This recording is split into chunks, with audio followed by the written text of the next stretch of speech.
Good afternoon, ladies and gentlemen. Thank you very much for joining us again on yet another investor call. It is our pleasure today to host CRDB Bank as we take a deep dive into the first half's results for the year 2026. Before I welcome the CEO, I'd just like to remind you to please type your questions into the chat or Q&A, and we will address them after CRDB has completed their presentation. We also invite you to type your questions in either English or Kiswahili, and we will address them in the respective language. That being said, thank you very much again for taking your time to join us on this call. I'd like to welcome our CEO, Mr. Faiz Arab, to officially kick off the call. Thank you, Winnie. Good afternoon, everyone. Whoever has taken time today to join us with the largest bank in Tanzania, CRDB. We have Mr. Frederick, the CFO, and a good friend of mine as well. Welcome to this call. And we have Anna. She's Head of Investor Relations. I would like to welcome you guys and give this opportunity to all our investors who have logged on to hear from you guys about the half-year results of the largest bank in Tanzania. Welcome, guys. Welcome, Mr. Frederick. Karibu. Thank you, Father, and happy to have you, and thanks for all investors who have joined. Thanks to Winnie and the rest of the team. We are proud to have this call at this time, and quite a brief update on our half-year results. We just take first part that updates in terms of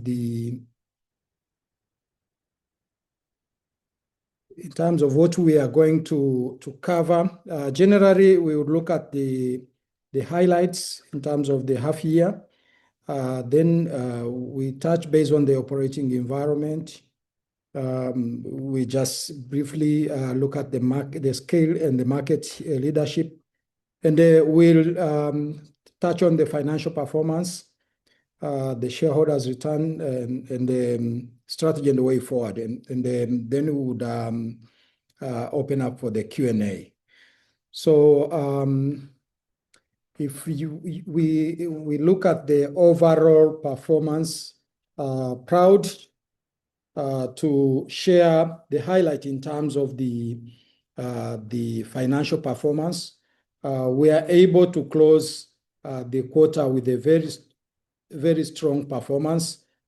When you look at the profit after tax, we grew our profit after tax 22.3%, backed up by the strong growth in the balance sheet at 32.9%, which is again actually demonstrating the highest growth in the market.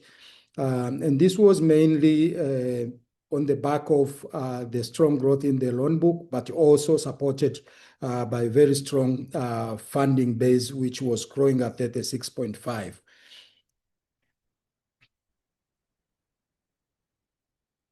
So overall, on the macroeconomic environment, we continue to enjoy a supportive macroeconomic environment, and as you could see, more or less in the all markets that we are operating, we see very positive trend in terms of the macroeconomic environment.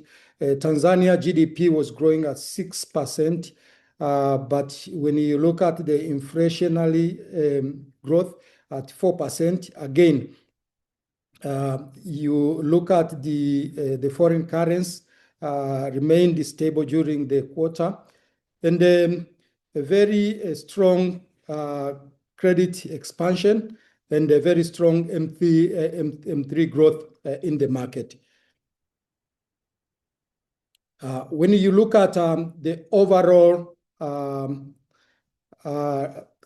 business strength, we continue to be a regional hub, particularly operating in the key markets, Tanzania, Burundi, DRC. And as we updated in the last investors call, we opened our representative office in Dubai. We continue to serve a strong customer base, over 7.9 million customers, supported by a strong network in terms of branch, 243 branches, ATM networks, 736. We command the largest agents banking, over 38,000, with the largest merchant lipa hapa, which is over 315,000. In terms of the footprints, as I've said, we continue to operate in the East African market, but also our Dubai rep market continue to post now a positive contribution in our business in terms of the funding, origination, and the syndication. So as we updated in the last call, this is the 4th year of our strategy implementation for the period 2023 to 2027, mainly focusing on the 3 pillars: reinforcing the business, growing the business, and the future-proofing the business, with the key focus in main 4 areas: people, planet, prosperity, and the partnership. When you look at the success that we are reporting on, the main driver is the perfect execution on our strategy, and we have been able to record a very excellent execution in terms of strategy. And you see a couple of strategic initiative implementation across all our scope, the cross-border business expansion, the channel optimization. We are able to optimize in our payment systems. We are able to enhance our ecosystem. We continue to enhance our customer value proposition, and we strengthened our partnerships. In terms of the recognition, we are able to record a very strong recognition from the local and the international market. In the quarter, you note we received the best regional bank in East Africa. We also were able to be recognized as the most progressive Islamic banking window. We were able to be recognized as the best agricultural banking in Tanzania, and the best agribusiness bank in East Africa. Just to mention a few, but we received a couple of recognition from various local and international partners.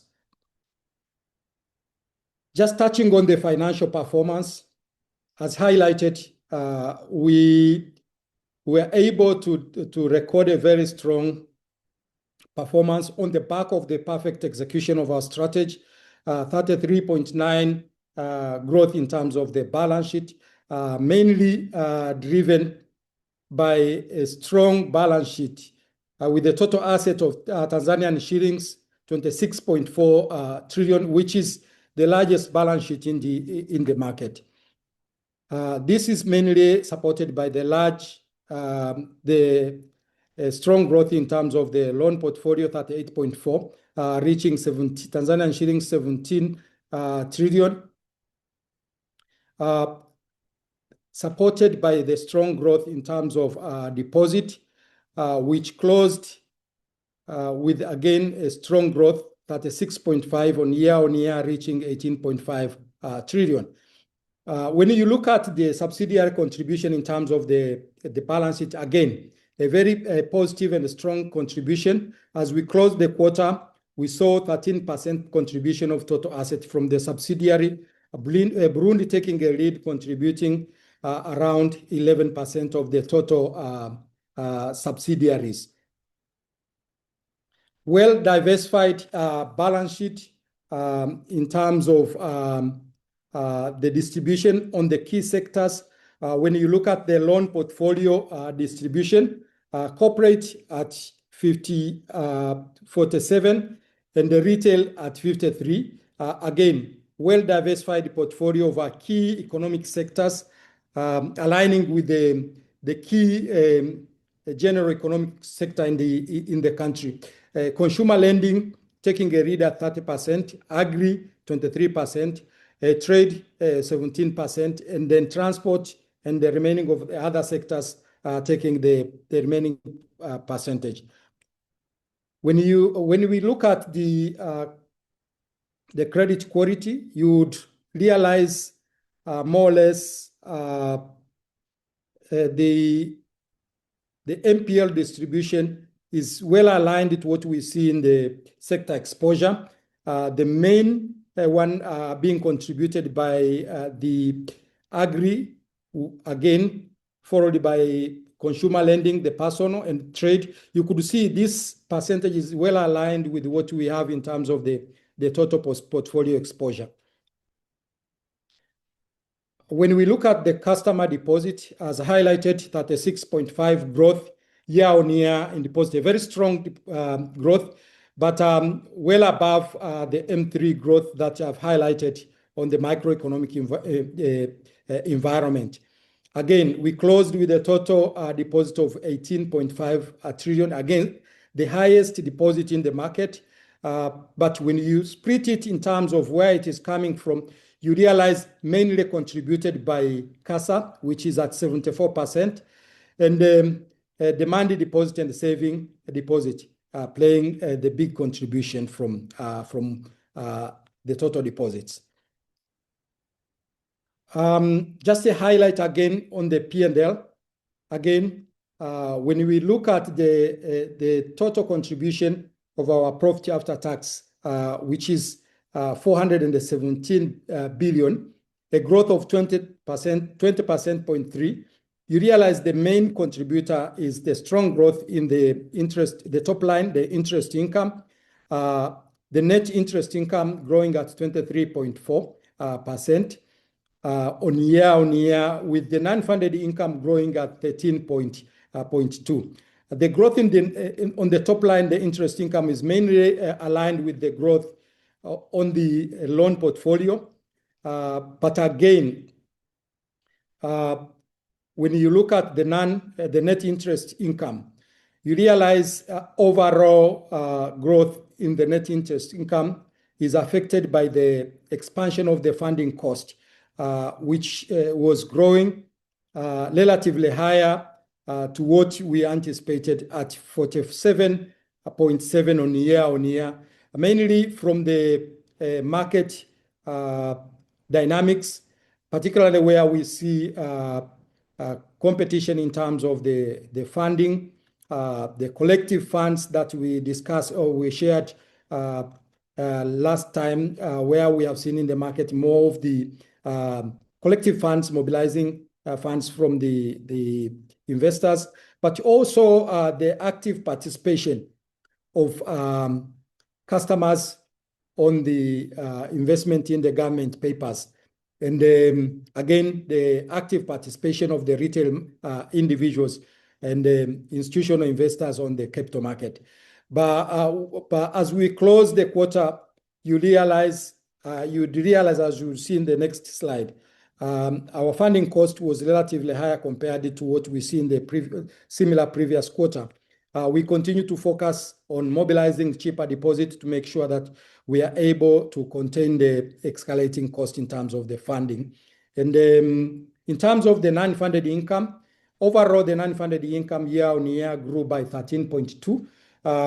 Again, on this line, you note, as we highlighted in the previous update, the non-funded income is mainly contributed by the growing on the digital channel income. But you also remember that same period last year in June, the central bank issued the regulation capping the fee and the charges on the digital transactions. This is the first full year where we see the full impact in terms of that capping. So the period we are comparing 2025 with 2026. 2025 had no capping, with 2026 as a full year capping. But nevertheless, you note we are able to grow our non-funded income at a growth of 13.2%, and mainly contributed with what we were projecting, the growth in terms of the volumes on the digital channel, but also the growth in the customer usage on the digital platform, and contributed with the capability and the scalability of our system. We just completed implementation on the last quarter of the 2025. I'll touch base in terms of the I talked about the net interest income, and I talked about already on the non-funded income. I'll touch base on the operating cost. We continue to focus on our operational efficiency. Our cost-to-income ratio closed at 43.2%, compared to what we recorded in the same period last year, which was 42.6%. Mainly contributed by the scaling of the operations and increasing cost, mainly in our subsidiary. When you noted in our publication, the bank cost-to-income ratio was around 40%, while the consolidated was 43.2%. One thing that I just wanted to highlight on this one, again, there is a disclosure on the insurance business that contributes in terms of the cost-to-income ratio on the group, because the regulation now requires just splitting not netting the cost in terms of the premiums, and that affects the cost-to-income ratio that you have seen. So the main contributor or the main driver in the cost is coming from the insurance subsidiary, but also is coming from our DRC Congo business, our Dubai business expansion business expansion, which we opened in the last quarter of last year. We continue to maintain a strong capital, well above the regulatory capital requirement at 14.6 core and the 16.2 total capital, above the 12.5 core and the 14.5 total capital.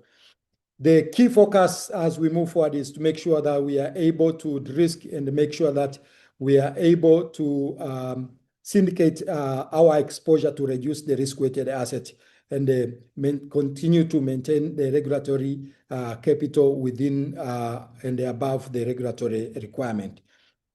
So I will just update in terms of the capital market performance. We continue to see a very positive trend in terms of the capital market on CRDB counter. CRDB share closed at 2,630 as we closed the quarter, and that is again slightly below what we saw when we closed the last quarter in 2026. But the most important thing is this: the highly traded stock we have seen in the market. The bank capitalization reached 6.9 trillion, which is again the largest capitalization in the market. In terms of the shareholding, again, we note the highest share ownership in the CRDB register, above 101,000 overall, which is a growth of 118 on year growth, and mainly contributed by the retail investors. no actually significant change in the shareholding. The largest shareholders remained Danida and the PSPF. Just a slight change was noted during the quarter on the shareholders between 7.9 to 1%. And some few exited, and we have some few entrants on this band of the shareholding. I would like to pause here and open up for question and the answers before I take the last part of this presentation. Anna. I think that will be it.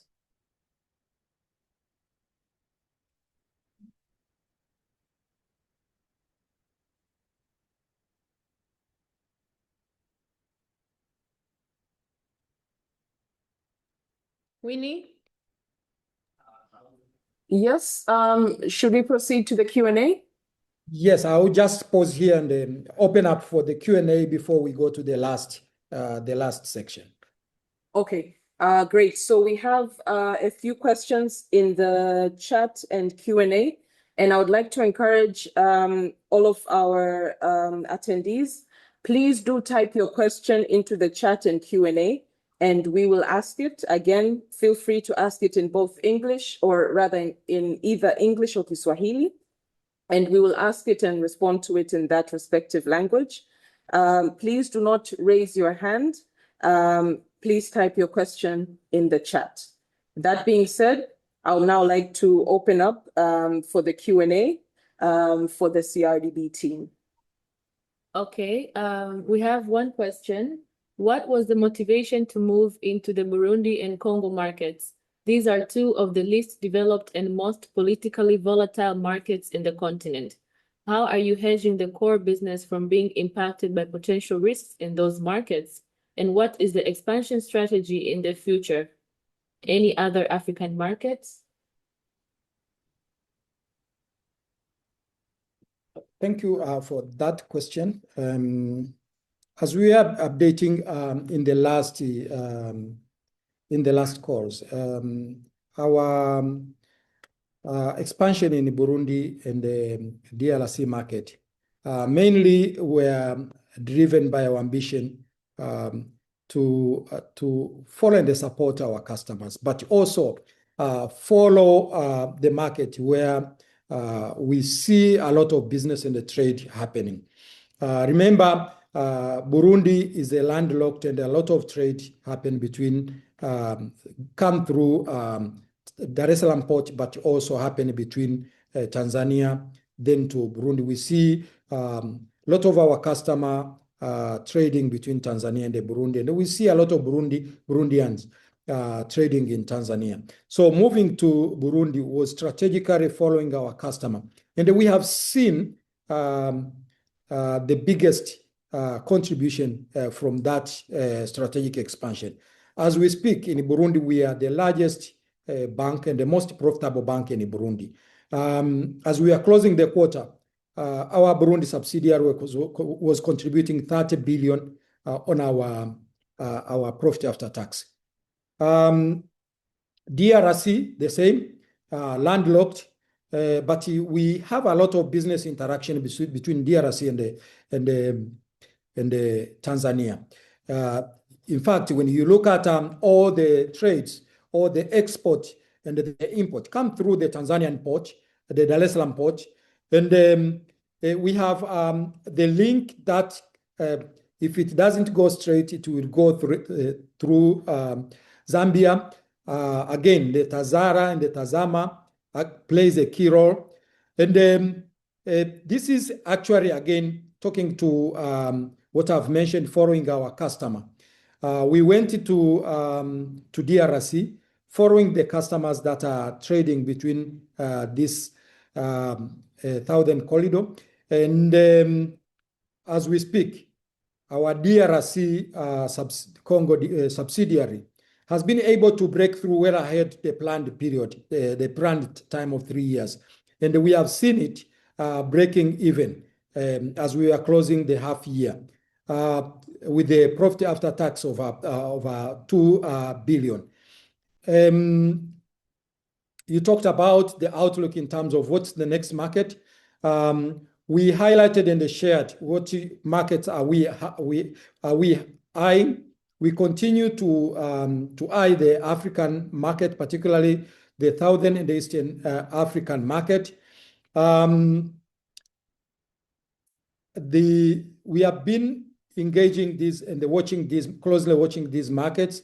You would soon be updated on our next cross-border. But also we eye the European market, the Asian market, and the China. And we also eyeing the Middle East, so the Dubai market, where we last time updated on our opening the representative office in Dubai. And they're proud that we see now the biggest contribution in terms of the fund origination, the syndication. A couple of transactions in the partnership has been signed up. You note when we published the number, the expansion of the off-balance sheet that we reported from the close to 4 trillion of balance sheet to 17 trillion. That relates to the oil import financing. Could not be possible if it was not our Dubai representative office. And that demonstrates the bank capability, but also the bank leadership in terms of leadership and the capability in terms of structuring and finance such type of transactions.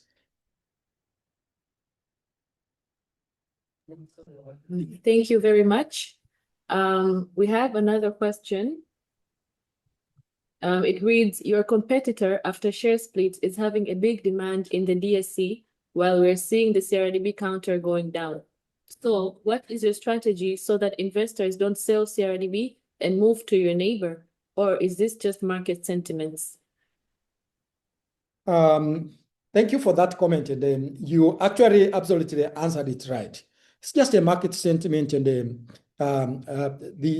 it's market driven, and you could not. The most important indicator that the investor would look at is the investor's expectation in terms of the stock of the individual entities. You look at the future prospects, the overall performance of the entity, but you just then keep a close eye on the how much time is the book to the book to the price book value, and that would inform the investor. But it depends on the market expectation, and I believe I will not labor much discussing this, but it's a market sentiment for now. Keep monitoring, and we are confident that we have a strong performance that is strong enough to drive the price in the market. Thank you. Our next question reads, what caused CRDB insurance deficit in total asset distribution from 0.2% in Q2 2025 to 0% in Q2 2026? Sorry, can that question be repeated? What caused CRDB insurance deficit in total asset distribution from 0.2% in Q2 2025 to 0% in Q2 2026? Okay. You mean the total asset contribution? That is based actually, insurance is not the asset. The key is not the heavy asset holder. Now, depending on how much the group has grown the asset, or the other the CRDB bank and the subsidiary, how much they have grown, which mainly these two are the commercial banks, which are assets are mainly driven by the loan book, insurance is not asset intense entity. So if the other players have significantly, which is the fact, significantly grown their asset, then you note that movement on the asset contribution.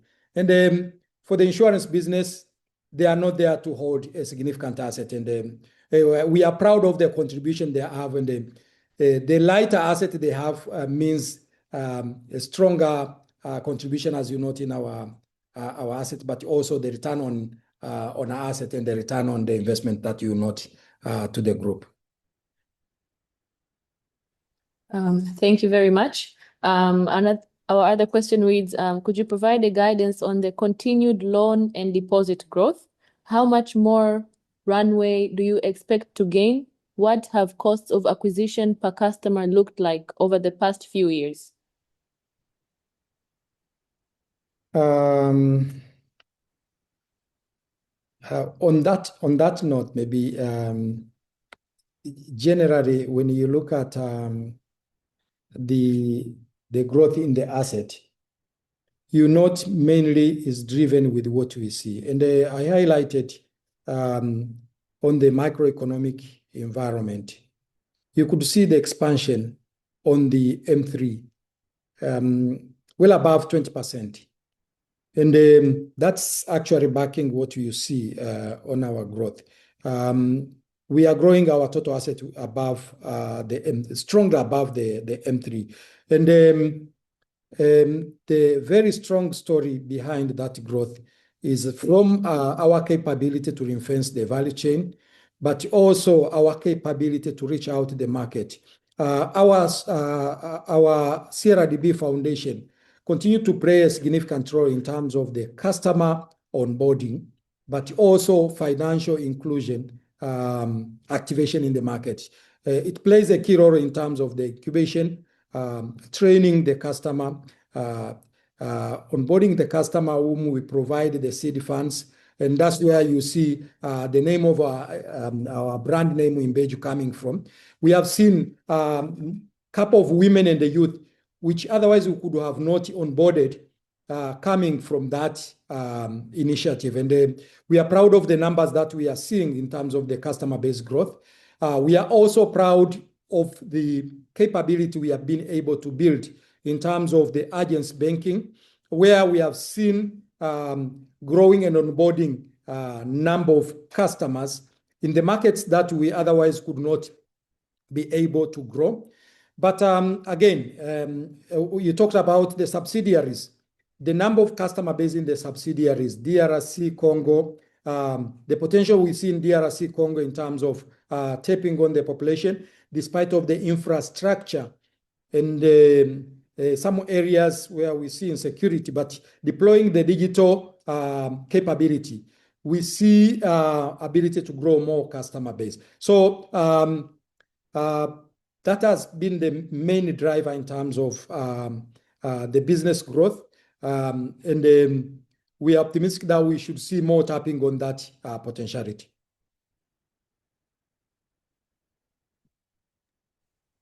Thank you very much. The other question reads, what kind of business are you lending to in the agriculture sector? Is it individual farmers or agribusinesses, etc.? And what does the NPL ratio look like within that sector, as it is a highly volatile sector? Do you have to mitigate risks specifically in this sector? Overall, as you rightly said, agriculture is one of the sector which is exposed to non-performing loans because of the type of the business. There are no rains. You'd expect some, or there are heavy rains. Again, you expect some of the. But the key intervention that we have put in place. We are the GCF accredited entity. Understanding this sector is the most vulnerable sector, but is the key economic contributor in the economy. Our GCF fund, or the funds that we we mobilized with partnership from the Green Climate Fund. It's mainly focused on bringing in the mitigation of such risks. So we have been able to finance customers to bring in the mitigation, the irrigation, deploying technology to mitigate the agriculture sector exposure risks. Overall, when you look at the MPL, yes, it is one of the highest contributor on our MPL. Our total MPL, when we look at on year, last year was 3%. We closed this year at 2.4, a significant improvement in terms of the MPL. And one of the improvement that we recorded was coming from agriculture. The main area where we see our agriculture exposure, it is on individual, it is on the value chain, the manufacturers, and then we have the fertilizer manufacturers as well, the processors. So we are just reinforcing the entire value chain, and that's why actually that explains our contribution in terms of from the input financing to the value chain manufacturing. But we also support those who are processing for the exporting, but also those who are producing and exporting outside. You could see the total contribution of total portfolio in the industry is counting about 43% of the total exposure. And thus, for sure, with the experience we have learned in the past and the mitigation we have put in place, actually, it is the highest risk segment, but we have been able to learn the lesson and put in the right mitigation from origination, monitoring and the supervision to mitigate the same, but also with the support I've highlighted from the financing, the mitigation, the risk mitigation, like the irrigation, the adoption of the climate risk. This helps us to mitigate the same to the levels that you see to date. Thank you very much. Miss Priscilla, we saw your hand. Would you like to add anything? Yes, thank you. Yeah, so in addition to what our CFO has just highlighted, on the aspect of mitigation, of course, taking into understanding ag being a very important sector in the country.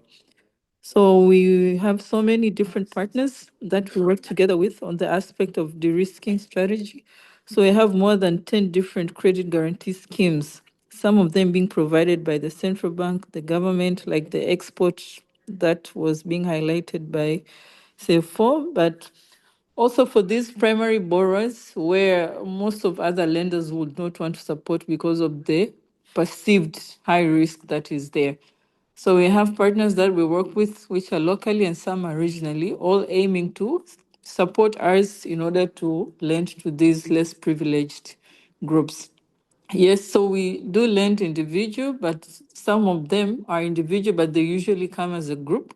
So you do assessment as a group, but at the end of the day, give them on individual basis the facilities that are there. On top of that, we also have the corporate entities, as CFO highlighted, talk of the manufacturing entities, the traders who import these agri-inputs, fertilizers and the like, and sell to the farmers to support with the farming businesses. So it cuts across the entire value chain, but yes, taking into account these different de-risking measures that we have. Maybe another thing worth noting is also the level of support that we get from the government. They give us privileged finance at very low rates for us to lend at single digits to these primary primary farmers and the agri-value chain. So all these are just to support the farming, the agri-sector, and make sure at the end of the day, they are able to pay without much stress on the financing part. Thank you. Thank you very much, Priscilla. Just a gentle reminder that this session is recorded and it will be posted on our YouTube channel. So I'll go ahead with the questions. How does CRDB Bank plan on differentiating its services with fellow competitors in the market currently? That's number one.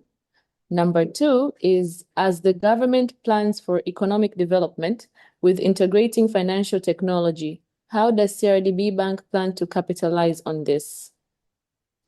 Following question, finally, as diaspora awareness has expanded exponentially, does CRDB Bank plan to capitalize on this big opportunity? And how does it plan to do so to enable smoother transactions so that profitability can be sustained? Number one, thank you for that that set of questions. I would start with the last one, and absolutely highlighted. Diaspora is one of our strategic market that we keep on engaging, but also monitoring.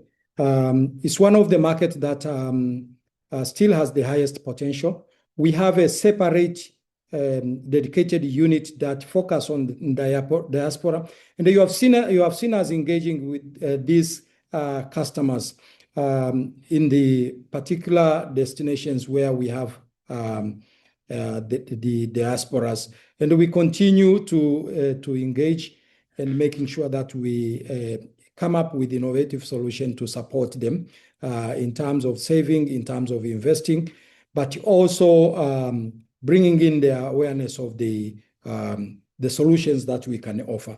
We have seen a strong uptake and a strong growth in terms of the diaspora.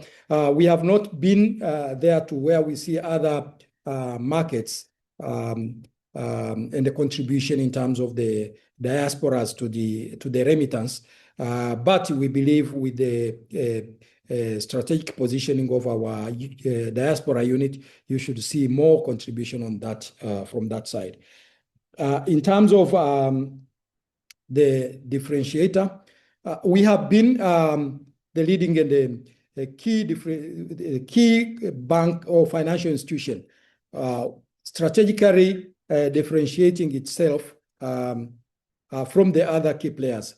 We all provide the financial services, but our innovation, our market lead has been keen here, but also the customer experience, the service experience.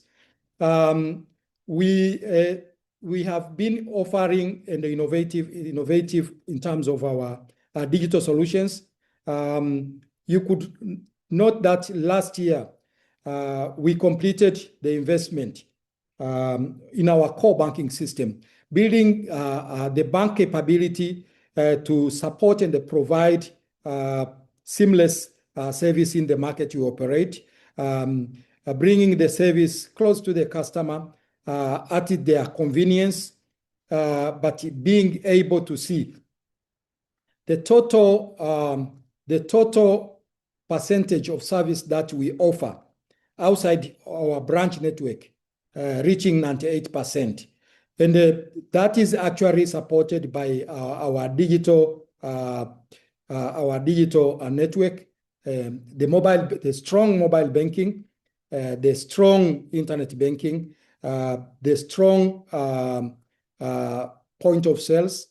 All these actually have been able to command the largest transactions, and mostly happening after we have closed our physical branches. We continue to do not only banking, doing more than the banking services. When you look at CRDB, we are not only the commercial bank. You talk of what we are doing with the CRDB Foundation, reaching out the women and the youth who could otherwise could not be reached out. Provision of the seed capital, but also the financial inclusion, the education in terms of the financial services. Our intervention on the SME and the MSCs, our intervention in agri, as you clearly articulated, but our trade finance syndication and the structuring of the large transactions, our key player to the government and the corporate entity. We are the largest government revenue collectors, but also our ability to do the non-banking services, the insurance business, that gives us the key differentiation in terms of the service provision. But again, we are the only Tanzanian bank with subsidiary across the border. Our operation in Burundi, our operation in DRC, our operation in Dubai gives us the capability to serve the customers in the markets where our customers operate. And that's the key differentiator from the rest of the competitors in the market. Thank you very much. Our next question reads, are you expecting a continued increase in CASA funding? Any need to tap markets for more funding? CASA, again, is key area on our focus. We continue to mobilize the cheaper deposit. And as highlighted, we see a lot of deposit coming from the markets that otherwise we could not have seen. We talked about our strategy of value chain reinforcing, following the money, making sure that where the money flows, we are there to tap on. And that has actually has been the biggest contributor on the 36% year-on-year growth. That is unmatched deposit growth compared to the growth in the M3, but compared to any player in the industry. The biggest contributor, 74%, as we highlighted, is coming from the CASA. But we continue to focus on mobilizing the deposits. As we all know, 60% of money in the economy is still in cash. And it is our joint responsibility to make sure that we are able to educate the Tanzanian. We are glad on our intervention we have put in place through our CRDB Foundation, but also glad on the intervention and the result we see in our strong network on our agents banking. We are the largest network in agents banking, but also the QR codes that we have put in place, where we see now a lot of deposits coming through our system. The strong network and the system capability that we built by going live on our core system last year gives us the biggest potential to scale on our business, but also our ability to provide the platform for customers to enjoy and get our service at their convenient and easy touch points. So we are confident that as we move forward, you should see more of the deposit. As you see, the growth at 36% tells a strong story. And the growth at that level, where you see most of it coming from the CASA, gives us more confidence that going forward, yes, these are small deposits, but they make strong stories and gives a very strong prospect as we move forward.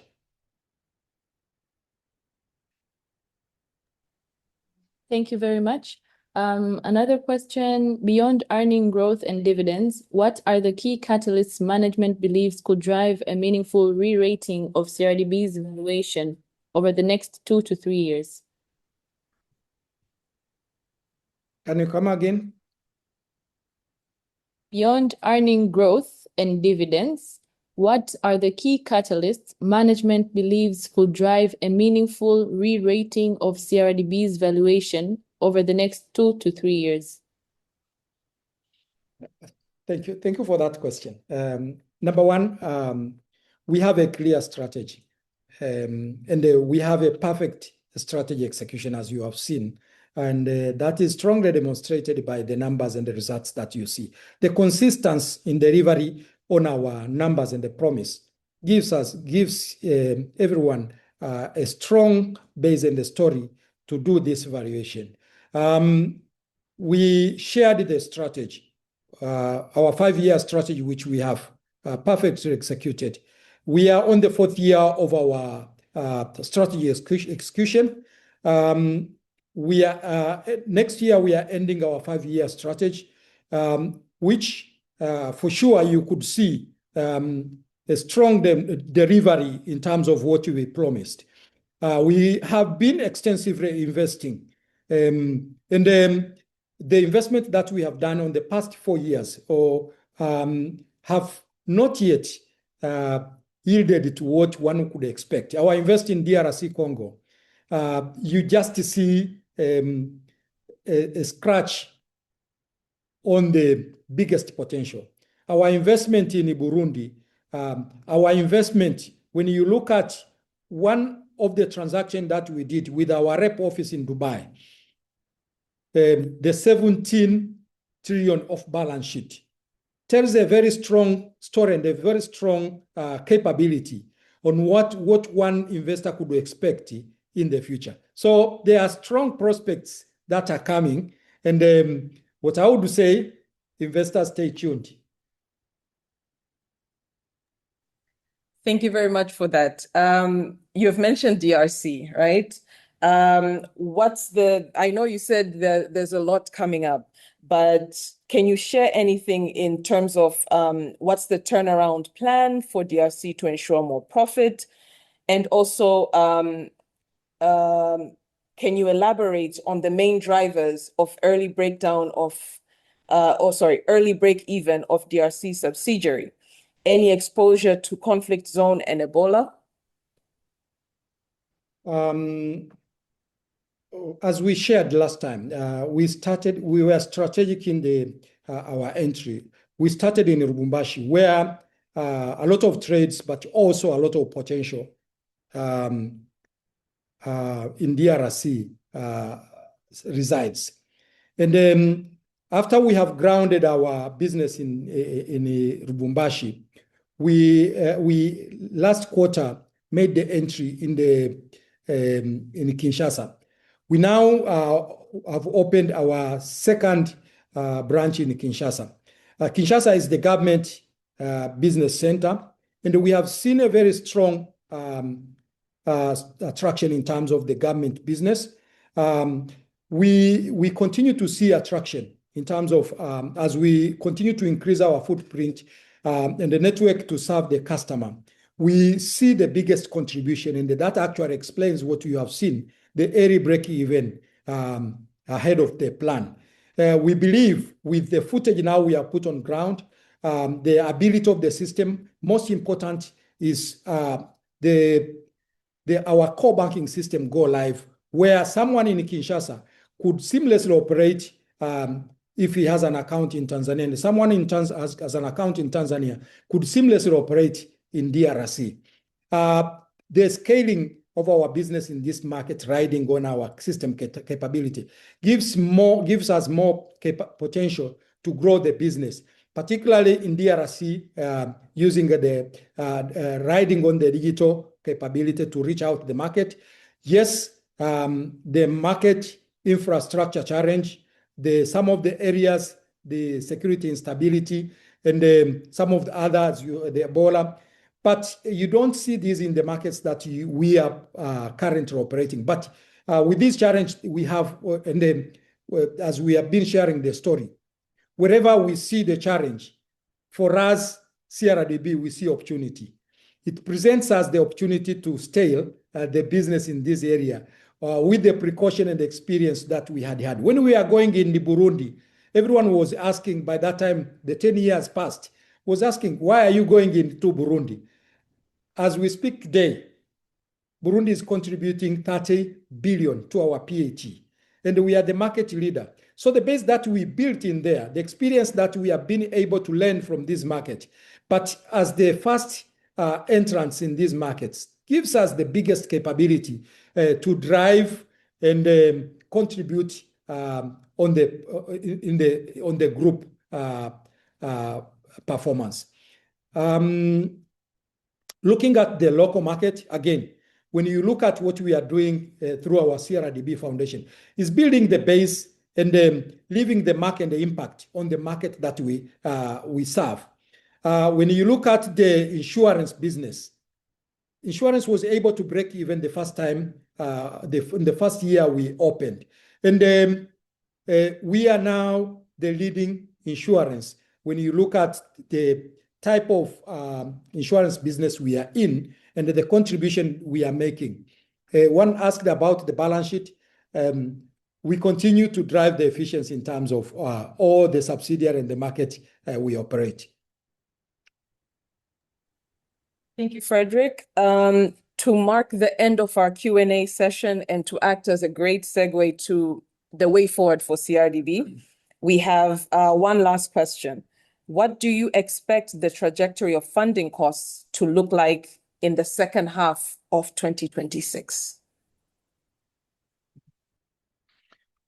As I highlighted, funding costs continue to be one of the areas that pose the challenge in the market, and that is coming from what we see in terms of the competition on the funds and the customer demand and the experience that we have seen from the customer demanding high interest rates, but also the reopening of the government bond. But the good news is the signal and the signal that is coming from the central bank, the lowering of the coupon ticket.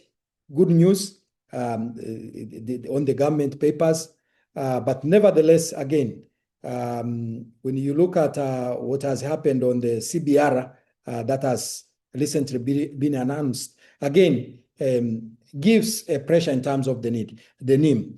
But in terms of the mitigation that we put in place, our capability to mobilize the cheap deposit, the growing CASA, leveraging on our network capability. I mentioned about the branch network. I mentioned about our agents banking network. I mentioned about the foundation initiative on the financial inclusion. All this gives just small deposit, but from the base and the leverage on the potential that we have on the market to mobilize cheap deposit, it gives us the cushion in terms of what we could see or what we could talk about the funding cost, despite of what is coming from the competition in the market. Thank you very much. Would you like to proceed with the way forward, kind of a brief, or anything else to add before we wrap up the call? What I could sum up is generally we continue with our strategy execution. We have been bullish in terms of our strategy execution, strong delivery in terms of our performance, and we still remain optimistic in terms of the market potential and the leveraging on the market potential to deliver strong performance on the second half of the year. I would stop here and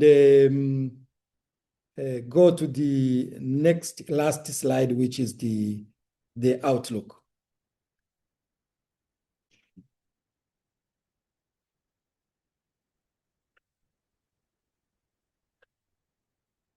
So as we shared from the last engagement, we have no significant change in terms of what we had shared. As you note, most of the lines, as we close the half year, you could see the delivery was above what we had shared. The loan growth 38.4%. We project as we close the year, this could settle down back to 18-20%. Again, we are now comparing a strong last year base, and we are comparing now another strong growth, but relatively lower growth from what we reported on half year. Deposit growth again, 25-29%. The non-funded income contribution, we look at 35-40%, despite of what we see on this full year as challenged by the capping of the fees on the digital transactions, but we still see the biggest contribution in terms of the non-funded income. Cost to income ratio in the range of 42-44%. Return on equity 28-30%. As we close the half year, we are at 28%. Return on average asset at 5.5 to 6%. NPL below 3%, and the coverage above 78%. This answers the question that was asked on from the last question. The funding cost, we are 3.5. We look at keeping this below 3.5 to the range up to 3.2, despite of whatever challenge that we see on the funding competition in the market. I would stop here and really appreciate very strong outlook in terms of the performance. In terms of our strategy execution, one of the questions was about the cross-border expansion. We continue to execute our strategy, and we'll be sharing whatever development we have as we conclude the engagement and the markets that we continue to explore for the cross-border expansion. Back to you.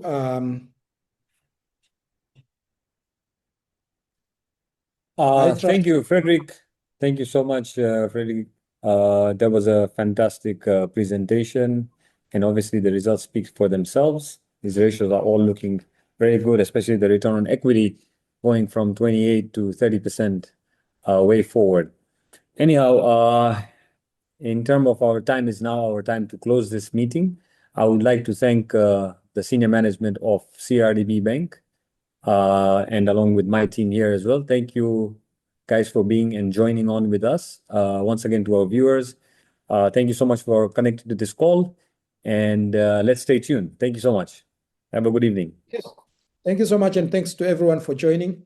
We stay and continue to engage, and we look forward for a strong delivery of the another half year set.